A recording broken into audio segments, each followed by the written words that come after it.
তথ্যের ঘাটতি, পুরনো কল লিস্ট না পাওয়া সহ নানা প্রতিবন্ধকতায় গুমের শিকার হয়ে ফিরে না আসা ব্যক্তিদের সঙ্গে কি হয়েছে তা এখনই বলতে পারছেন না গুম সংক্রান্ত তদন্ত কমিশন। এ নিয়ে চলছে অনুসন্ধান। আজ সংবাদ সম্মেলনে জানানো হয় 253 জনের গুমের পেছনে সুনির্দিষ্ট প্রমাণ পেয়েছে কমিশন। আরও জানাচ্ছেন মাহমুদ কমল।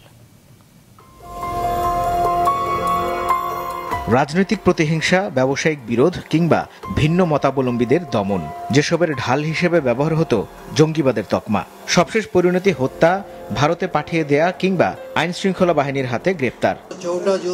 গেল 16 বছরে যারা নানাভাবে গুম হয়েছেন তাদের ভাগ্যের কথা বলতে গিয়ে এমন তথ্যই তুলে ধরা হয় গুম সংক্রান্ত তদন্ত কমিশনের সংবাদ সম্মেলনে। মিলেছে সুনির্দিষ্ট প্রমাণ। 1850 অভিযোগ বিশ্লেষণের মধ্য থেকে 253 জন গুমের শিকার ব্যক্তির তথ্য উপস্থাপন করা হয়েছে।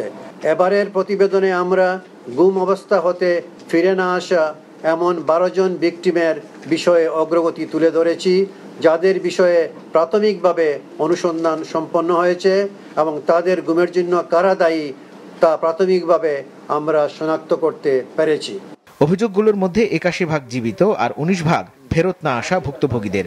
তবে নানা প্রতিবন্ধকতায় ফেরত না আসাদের ভাগ্যে প্রকৃতপক্ষে কি ঘটেছে তা এখনো সুস্পষ্টভাবে জানাতে পারছে না কমিশন। 133টা কেস যাদের স্বজনরা এখনো ফেরত আসে নাই, সেটা পুলিশকে তদন্ত করার জন্য, তদন্ত শুধু না, তাদেরকে খুঁজে বের করার ব্যাপারও আমরা বলেছি সুনির্দিষ্টভাবে। বিভিন্ন সীমান্ত দিয়ে বাংলাদেশিদেরকে পুশিং করা হচ্ছে, সেই জায়গায় কোনো বাংলাদেশি যারা গুমের শিকার ভিকটিম তারা আছেন কিনা, এই জায়গা থেকে পুলিশের কাছ থেকে একটা খুবই ছোট লিস্ট পেয়েছে এবং বিজেপির কাছ থেকে পেয়েছে এবং সেগুলো আমরা যাচাই বাছাই করে দেখছি আছেন না। ফিরে না আসা ভিকটিমদের বিষয়ে অপরাধী এবং গুমের অপরাধ সংগঠনের স্থান সহ নানাবিধ বিষয়ে তথ্যের ঘাটতি বা পুরানো কল লিস্ট না পাওয়া সহ নানা রকম বিলম্ব ঘটিত প্রতিবন্ধকতার সম্মুখীন হলেও কমিশন আন্তরিকতার সাথে অনুসন্ধান কার্যক্রম চালিয়ে যাচ্ছে। কমিশন বলছে অভিযোগ করায় ভুক্তভোগী পরিবারদের নানাভাবে এখনো দেয়া হচ্ছে হুমকি। গুম প্রতিরোধে 2টি সুপারিশও দিয়েছে কমিশন। যে থ্রেট করছে আমাদের কাছে অডিও রেকর্ডও আছে।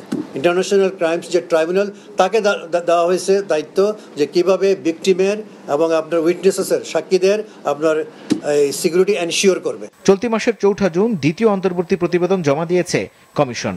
কয়েক মাসের মধ্যেই পূর্ণাঙ্গ প্রতিবেদন দেওয়ার কথা জানান কমিশন সভাপতি। কয়েক মাস লাগবে তো ফাইনাল রিপোর্ট দিতে, দেখা যাক কি হয়। মাহমুদ কমল, মাছরাঙা সংবাদ, ঢাকা।